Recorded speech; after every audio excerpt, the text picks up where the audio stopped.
ಸ್ನೇಹಿತರೆ, ಇಂದು ನಾನು ಒಂದು ತುಂಬಾ ಇಂಟ್ರೆಸ್ಟಿಂಗ್ ಆದ ಟಾಪಿಕ್ ಅನ್ನು ತೆಗೆದುಕೊಂಡು ಬಂದಿದ್ದೇನೆ. ನೀವು ಅದನ್ನು ಇಂಟ್ರೆಸ್ಟಿಂಗ್ ಟಾಪಿಕ್ ಅಂತಾನೋ ಕರೆಯಿರಿ ಅಥವಾ ಬೋರಿಂಗ್ ಟಾಪಿಕ್ ಅಂತಾನೋ ಕರೆಯಿರಿ. ಟಾಪಿಕ್ ನ ಹೆಸರು ನಾವು ಮೇಲಿಂದ ಮೇಲೆ ಬೋರ್ ಏಕೆ ಆಗುತ್ತೇವೆ, ನಾವು ಯಾವಾಗಲೂ ಎಕ್ಸೈಟೆಡ್ ಆಗಿ ಏಕೆ ಇರುವುದಿಲ್ಲ. ಹಾಗಾದ್ರೆ ಬನ್ನಿ ಸ್ನೇಹಿತರೆ, ಇಂದು ನಾವು ಬೋರಿಂಗ್ ಟಾಪಿಕ್ ನ ಮೇಲೆ ಕೆಲವು ಮಾತುಗಳನ್ನು ಹಂಚಿಕೊಳ್ಳೋಣ. ಫ್ರೆಂಡ್ಸ್, ನಾವು ಯಾವಾಗಲೂ ಒಂದೇ ರೀತಿಯ ಕೆಲಸ ಮಾಡುವುದರಿಂದ ಅಥವಾ ಒಂದೇ ರೀತಿಯಾದ ಮೊನೋಟಾನಸ್ ಆದ ಕೆಲಸ ಮಾಡುವುದರಿಂದ ತುಂಬಾ ಬೋರ್ ಆಗುತ್ತೇವೆ. ಅಂದರೆ ಮುಂಜಾನೆ ಏಳುವುದು, ಸ್ನಾನ ಮಾಡಿ, ಬ್ರೇಕ್ಫಾಸ್ಟ್ ಮಾಡಿ, ಆಫೀಸ್ಗೆ ಹೋಗುವುದು, ಆಫೀಸ್ ನಲ್ಲಿ ಕೆಲಸ ಮಾಡುವುದು, ಹಾಗೆ ಆಫೀಸ್ ನಲ್ಲಿ ಸ್ವಲ್ಪ ಗಾಸಿಪ್ ಮಾಡುವುದು, ನಂತರ ಸಂಜೆ ಮನೆಗೆ ಬಂದು ಚಹಾ ಕುಡಿಯುವುದು, ಟಿವಿ ನೋಡುವುದು, ಡಿನ್ನರ್ ಮಾಡಿ ಮಲಗುವುದು, ಮತ್ತೆ ಮುಂದಿನ ದಿನ ಅದೇ ಸೇಮ್ ರೂಟೀನ್ ಫಾಲೋ ಮಾಡುವುದು. ಹೀಗೆ ಒಂದೇ ರೀತಿಯಾದ ಕೆಲಸ ಮಾಡುವುದರಿಂದ ನೀವು ಬೋರ್ ಆಗದೆ ಮತ್ತೇನು ಆಗುವಿರಿ? ಫ್ರೆಂಡ್ಸ್, ಜಗತ್ತಿನಲ್ಲಿ ಕೇವಲ ನೀವಷ್ಟೇ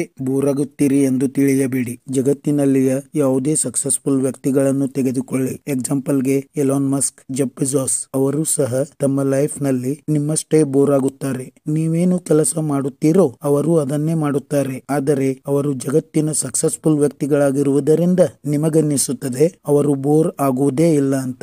ಸೈಂಟಿಫಿಕಲಿ ನೋಡಿದರೆ ನಮ್ಮ ಬ್ರೈನ್ ನಲ್ಲಿ ಒಂದು ನ್ಯೂರೋ ಟ್ರಾನ್ಸ್ಮಿಟರ್ ಇದೆ. ಅದನ್ನು ನಾವು ಡೋಪಮಿನ್ ಎನ್ನುತ್ತೇವೆ. ನಾವು ಯಾವಾಗ ನಮಗೆ ಅನಿಸಿದ ಒಂದು ಇಂಟ್ರೆಸ್ಟಿಂಗ್ ಆದ ಕೆಲಸ ಮಾಡಿದಾಗ ಈ ಡೋಪಮಿನ್ ರಿಲೀಸ್ ಆಗುತ್ತದೆ. ಎಕ್ಸಾಂಪಲ್ಗೆ ನಾವು ಒಂದು ಸ್ಮಾರ್ಟ್ ಫೋನ್ ಯೂಸ್ ಮಾಡಿದಾಗ ನಮಗೆ ತುಂಬಾ ಮಜಾ ಬರುತ್ತದೆ, ಏಕೆಂದರೆ ಆವಾಗ ಕಂಟಿನ್ಯೂಸ್ ಆಗಿ ಆ ಡೋಪಮಿನ್ ರಿಲೀಸ್ ಆಗುತ್ತಾ ಇರುತ್ತದೆ. ಆದರೆ ಅದೇ ಸ್ಮಾರ್ಟ್ ಫೋನ್ ಅನ್ನು ನಾವು ಅತಿಯಾಗಿ ಬಳಸಿದಾಗ ಈ ಡೋಪಮಿನ್ ರಿಲೀಸ್ ಆಗೋದೇ ಇಲ್ಲ.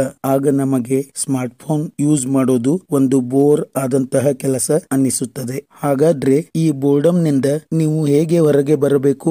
ನೀವು ಬೋರ್ಡಮ್ ನಿಂದ ಹೊರ ಬರಬೇಕಾದರೆ ಮೊದಲು ನೀವು ಎಲ್ಲರೂ ಮಾಡುವಂತಹ ಕೆಲಸಗಳನ್ನು ಮಾಡುವುದರಿಂದ ತಪ್ಪಿಸಿಕೊಳ್ಳಬೇಕು. ನೀವು ಯಾವಾಗಲೂ ನಿಮಗೆ ಎಕ್ಸೈಟಿಂಗ್ ಅನಿಸುವಂತಹ ಕೆಲಸವನ್ನು ಮಾಡಬೇಕು. ನೀವು ಯಾವ ಕೆಲಸಗಳನ್ನು ಮಾಡಲು ಅಂಜುತ್ತೀರೋ ಅಂತಹ ಕೆಲಸಗಳನ್ನು ಹೆಚ್ಚು ಹೆಚ್ಚು ಮಾಡಬೇಕು. ಎಕ್ಸಾಂಪಲ್ಗೆ ಮುಂಜಾನೆ ಬೇಗನೆ ಏಳುವುದು. ನೀವು ಯಾವಾಗ ಮುಂಜಾನೆ ಬೇಗ ಏಳಲು ಬಯಸಿದಾಗ ನಿಮಗೆ ಹೇಗೆ ಅದು ಒಂದು ರೀತಿಯ ತೊಂದರೆ ಎನಿಸುತ್ತದೆಯೋ ಆಗ ಅದೇ ಮುಂಜಾನೆಯಲ್ಲಿ ಬೇಗ ಎದ್ದಾಗ ನಿಮಗೆ ಆ ಒಂದು ಕೆಲಸ ಬೋರ್ ಅನ್ನಿಸುವುದಿಲ್ಲ. ನೀವು ಸುಲಭವಾಗಿ ಡೋಪಮಿನ್ ರಿಲೀಸ್ ಆಗುವಂತಹ ಯಾವುದೇ ಕೆಲಸಗಳನ್ನು ಮಾಡಲೇಬಾರದು. ಉದಾಹರಣೆಗೆ ಸೋಷಿಯಲ್ ಮೀಡಿಯಾವನ್ನು ಹೆಚ್ಚು ಹೆಚ್ಚು ಬಳಸುವುದು.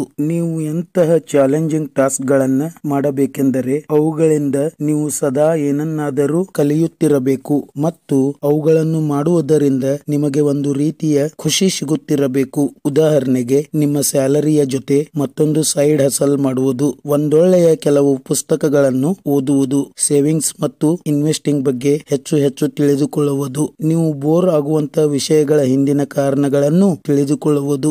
ಬೋರಿಂಗ್ ಅನ್ನೋದು ಒಂದು ಎಂತಹ ವಿಷಯವಾಗಿದೆ ಎಂದರೆ ನಾವು ಅದರಿಂದ ಹೊಸ ಹೊಸ ವಿಷಯಗಳನ್ನು ಸಹ ಕಲಿಯಬಹುದು. ಉದಾಹರಣೆಗೆ ಕೊರೋನಾದ ಸಮಯದಲ್ಲಿ ಜನರು ಮನೆಯಲ್ಲಿ ಇದ್ದುಕೊಂಡು ತುಂಬಾ ಬೋರ್ ಆದಾಗ ಹೊಸ ಹೊಸ ಯೂಟ್ಯೂಬ್ ಚಾನೆಲ್ಸ್ ಗಳನ್ನು ಓಪನ್ ಮಾಡಿದರು. ಲಾಕ್ಡೌನ್ ಸಮಯದಲ್ಲಿ ಶೇರ್ ಮಾರ್ಕೆಟ್ ಬಗ್ಗೆ ಹೆಚ್ಚು ಹೆಚ್ಚು ತಿಳಿದುಕೊಂಡರು. ಫ್ರೆಂಡ್ಸ್, ಹೀಗೆ ಬೋರಿಂಗ್ ಆಗುವುದು ಒಂದು ಕೆಟ್ಟ ವಿಷಯವಲ್ಲ. ಬೋರಿಂಗ್ ನಮಗೆ ಕೆಲವು ಒಳ್ಳೆಯ ವಿಷಯಗಳನ್ನು ಸಹ ಕಲಿಸುತ್ತೆ. ಫ್ರೆಂಡ್ಸ್, ಹೀಗೆ ಜೀವನದಲ್ಲಿ ಕೆಲವು ಸಾರಿ ನೀವು ಬೋರ್ ಆದಿರಿ ಎಂದರೆ ನಿಮ್ಮ ಲೈಫ್ ಬೋರ್ ಆಗುತ್ತಿದೆ ಅಂತ ವಿಚಾರ ಮಾಡದೆ ಆ ಬೋರ್ಡಮ್ ನಿಂದ ನೀವು ಇನ್ನೂ ಹೊಸ ಹೊಸ ವಿಷಯಗಳನ್ನು ಕಲಿಯುವಿರೆಂದು ತಿಳಿದುಕೊಳ್ಳಿ.